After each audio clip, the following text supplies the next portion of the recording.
starting to talk a little bit.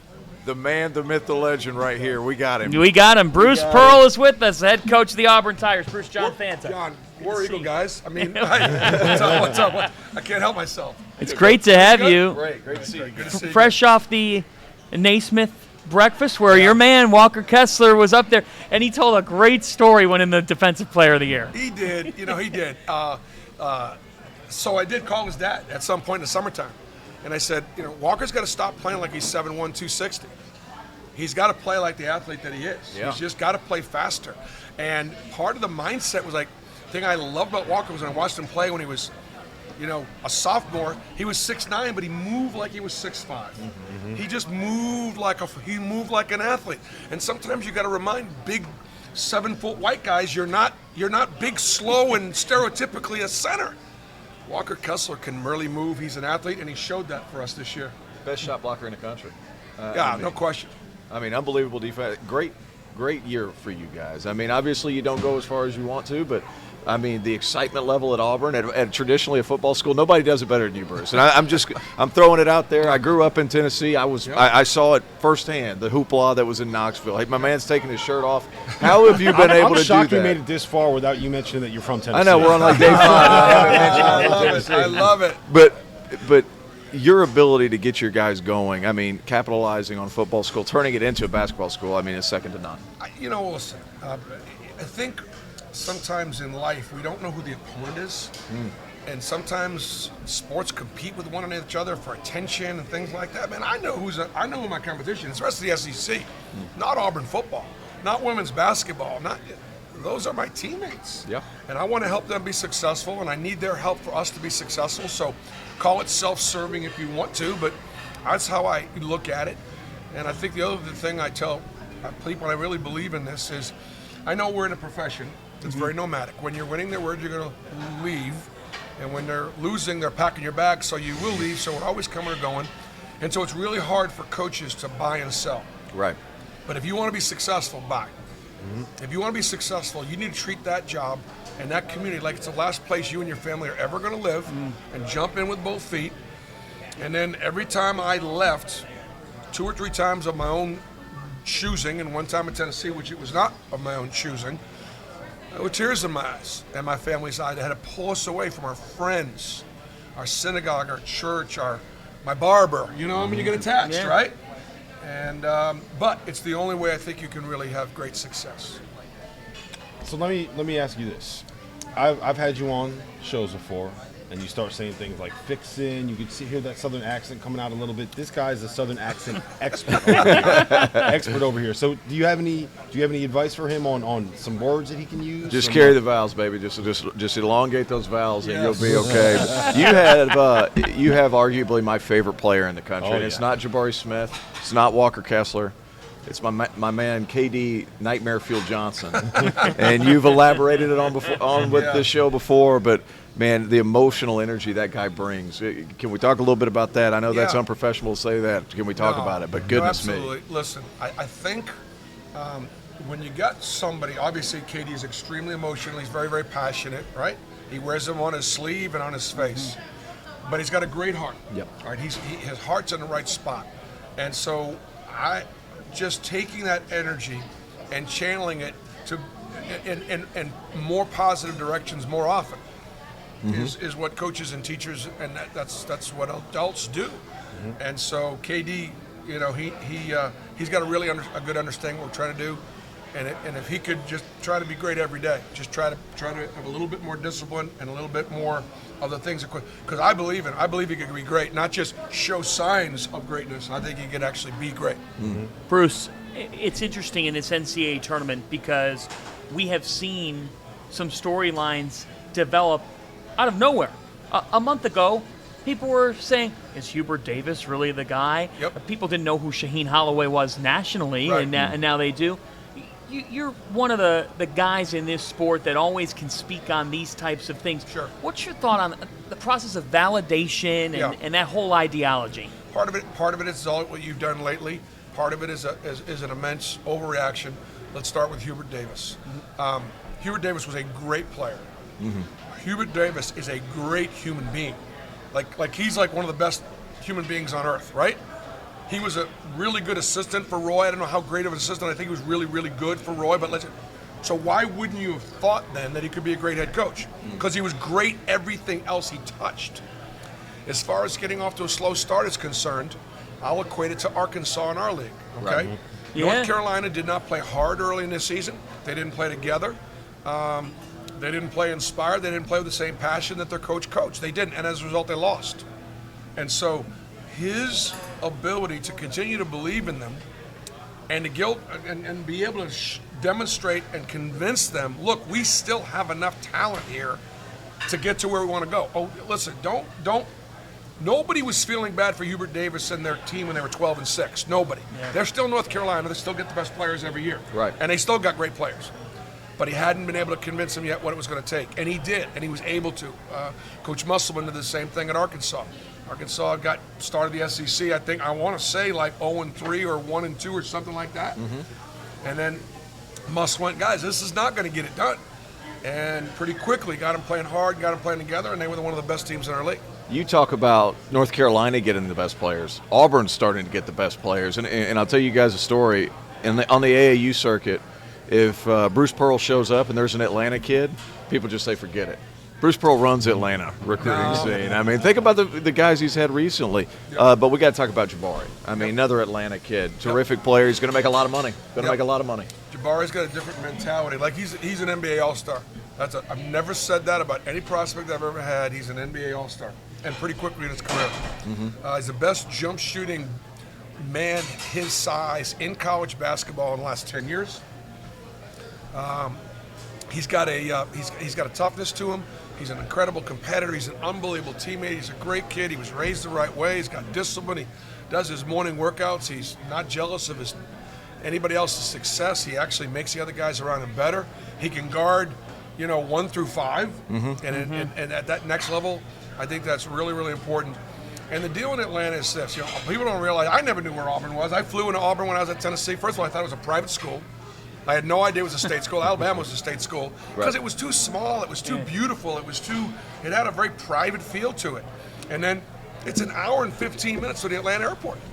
So when it comes to like Atlanta kids, and there's no traffic going west to Auburn, whereas if you're trying to drive around Atlanta, drive east, it's a nightmare, right? Right. Parents can see their kids play.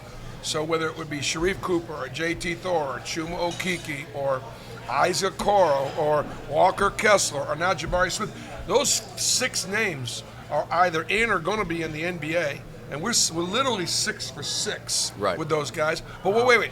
What about Jared Harper, who's got the 2-way contract right now? What about Bryce Brown, who's one of the best players in the G League? What about guys like Malik Dunbar? Guys that came to Auburn, won championships. Malik's in the G League also. Back in the day, you couldn't go to places like Auburn to win championships and go to the pros. You had to go to Kentucky or Kansas or North Carolina. You had to. Now you still can, but you don't have to. You can still win championships at a place like Auburn. All right, so I have one quick story on Jabari Smith I think you'll enjoy, just to kind of kid you. So we go down to Atlantis. We're watching this. My son is walking through the lobby with my wife, and he goes, Daddy, he's 5 years old at the time. He goes, Daddy, I got to take a picture with a really tall basketball player. And I asked my wife, I was like, really? I mean, who was it? Yep. Jabari Smith. Yep. Pop it off. My son is so excited to meet him. I don't know if we can zoom in on it, maybe here, but that's my son, all of 5 years old. I'll get closer whenever Bruce leaves and show the picture off. But it's such a cool moment. I was a little shocked, to be honest with you. I was like, Maria's my wife. This kid is big time. Yeah, he is. He is big time. He's patient. He appreciates the support. He and I stood next to each other for the national anthem every game, and he would always look up right before the anthem or right afterwards and tell me how much he appreciates the fact that he came to Auburn. He look at all these people here to support us. We go on the road, and we're at Georgia. We got 3,000. Ole Miss, Mississippi State, South Carolina. It became the only way you could buy a ticket to see Auburn basketball play was to buy a ticket on the road, because you couldn't buy a ticket at home. Every game sold out. But Jabari would always comment about. So he looked at your son as a young fan, and I'm not saying there was any other motivation. He's just a great kid, and he's patient, and he's willing to take time for people. Success has not changed him at all. I want to ask you about something. So One of my favorite Bruce Pearl moments was when Isaac Okoro got drafted. Yep. You did an interview, and I think it was either ESPN or NBA TV, and it's like you got zoomed in from like a 2003 iPad or something. Like, Yeah. How did that interview happen? It was not a good look. First, I know it was not. Oh, look, we loved it, man. Our motto at Field of 68 is figure it out, get it done. You We knew figure it right out, we got away, it which done. is pretty. Oh man, it was bad. So so here's what happens. We go to the draft party. Okay, I go to bed about 9:30. All right, period. Maybe 10. And Really? I'm up at sunrise. Yeah, I'm not in it. Well, but the draft is like forever, right? Even though Isaac goes fifth, I'm like, look, I'm not staying here. We went to the draft party. I had something the next morning. I wasn't. So we're driving back from Atlanta, where the draft party was, to Auburn. And we're like, look, when he gets drafted, we'll pull over, we'll get underneath a light, and we'll do the deal. Whatever. Yep. Yeah, so we did it from a parking lot of a truck stop. Bad lighting, bad moment. But that's who we are. So you go to bed at 9:30. So what you're saying is, by 9 a.m., you've accomplished more by 9 a.m. than Jeff Goodman does in a day.